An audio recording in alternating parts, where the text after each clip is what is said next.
पिता की रूह दिल को छूने वाली कहानी। मिताली ने किरण को आवाज लगाई। किरण, किरण। शाम हो गई है बेटे, तुम्हारे पापा आने का समय हो गया है। चलो स्कूल का होमवर्क पूरा कर लो, नहीं तो पापा डांटेंगे। पापा का नाम सुनते ही 8 साल का किरण बैट और स्टंप उठा के दौड़ता हुआ घर में आया और ऊपरी मंजिल में सीढ़ियों पर तेजी से चढ़ने लगा। उसी वक्त आखिरी सीढ़ी पर उसका पैर फिसल गया और जैसे ही वह नीचे गिरने लगा कि उसी वक्त किसी अदृश्य शक्ति ने उसे संभाल लिया और हवा में ही उठा के उसे उसके कमरे में छोड़ दिया। किरण को इसमें बहुत मजा आया, क्योंकि 8 साल के बच्चे को भूत और प्रेतों के बारे में कुछ पता नहीं था। उस रात खाने के टेबल किरण ने मम्मी पापा को सीढ़ियों से कमरे तक उड़ने वाला किस्सा सुनाया। बच्चे पर भला कौन विश्वास करता, लेकिन उसके दूसरे दिन से किरण की मां को किरण के बर्ताव में बदलाव महसूस होने लगे। वह स्कूल का होमवर्क समय पर पूरा करने लगा। सुबह स्कूल के लिए खुद से तैयार होने लगा। किरण ज्यादातर समय अपने कमरे में ही रहने लगा। एक दिन मिताली सीढ़ियों से ऊपर आ रही थी। तभी उसे किरण के कमरे से आवाजें आने लगी, जैसे कि वह किसी के साथ मस्ती कर रहा हो। मिताली ने दबे पैरों से जाकर दरवाजे के होल सुराग से देखा तो डर के मारे उसकी सांस फूलने लगी,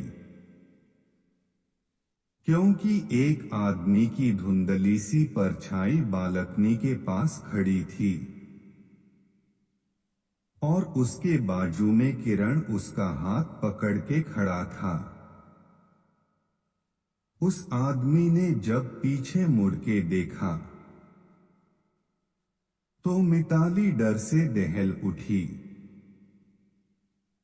क्योंकि उसका चेहरा बड़ा ही भयानक था। उस पर गहरी चोट के निशान थे। देखते ही देखते वह आदमी कुछ हो पालों में हवा में गायब हो गया। फिर मिताली दरवाजा खोल के दौड़ती हुए आई और किरण को सीने से लगा के बाहर की तरफ भागी।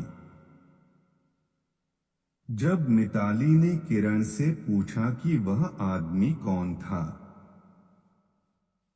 तब किरण ने कहा वह विश्वास अंकल थे। वो रोज मेरा ध्यान रखते हैं, कभी कभी मेरे साथ स्कूल में भी आते हैं।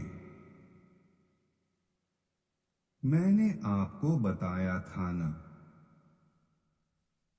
उस दिन एक अंकल मुझे सीढ़ियों से हवा में उड़ाते हुए कमरे में लगाए थे। यह वही है। विश्वास ये नाम मिताली को कहीं देखा सा लग रहा था, पर उसे याद नहीं आ रहा था। पर इन सब से उसे डर भी लग रहा था। पर तसल्ली इस बात की थी कि उस आत्मा ने किरण को अब तक कोई नुकसान नहीं पहुंचा था। उस दिन स्कूल में कोई फंक्शन होने की वजह से स्कूल 11 बजे था। मिताली ने किरण को स्कूल बस में बिठा दिया और वापस घर लौटी। तभी उसने पाया कि बेडरूम में लगे आईने पर लिपस्टिक से एक नाम लिखा था, मदर टेरेसा अनाथालय, जहां से मिताली और उसके पति आरब ने किरण को गोद लिया था। मिताली ने उसी वक्त घर को ताला लगा के आरव को कॉल किया और उसे तुरंत अनाथालय में बुला लिया और गाड़ी निकाल के खुद भी अनाथालय की ओर निकल पड़ी। दोनों वहां पर एक साथ पहुंचे और जाकर वहां के संचालक से मिलकर किरण के भूतकाल के विषय में जानकारी की मांग की, पर संचालक महोदय कुछ बताने के लिए तैयार न थे। तब मिताली ने उन्हें सब हकीकत और वह नाम बताया।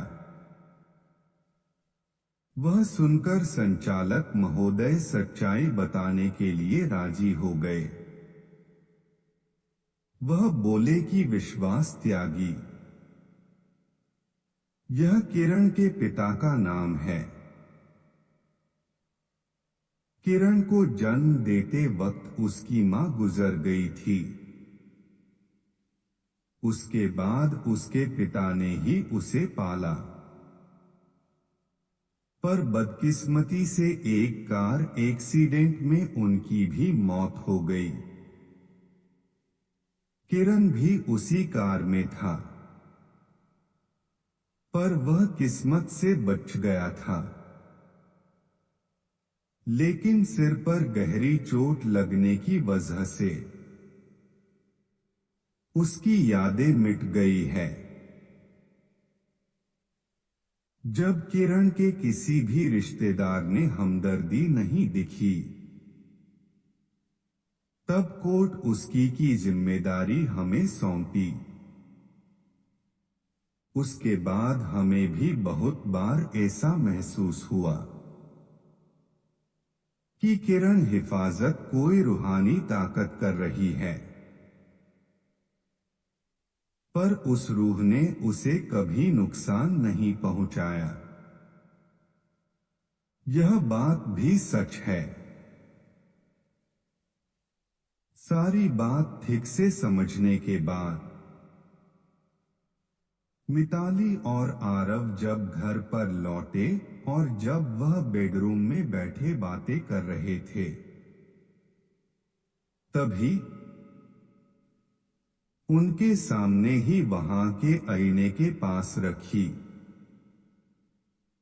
एक लिपस्टिक हवा में उठी और आईने लिखा, मरे किरण को पढ़ा लिखा कर एक अच्छा इंसान बनाना, यही मेरी आखिरी इच्छा है। उसके बाद खिड़की के पास एक धुंधली सी आकृति दिखाई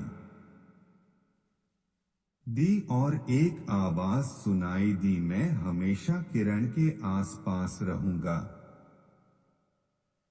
इस आवाज के साथ वह आकृति अदृश्य हो गई।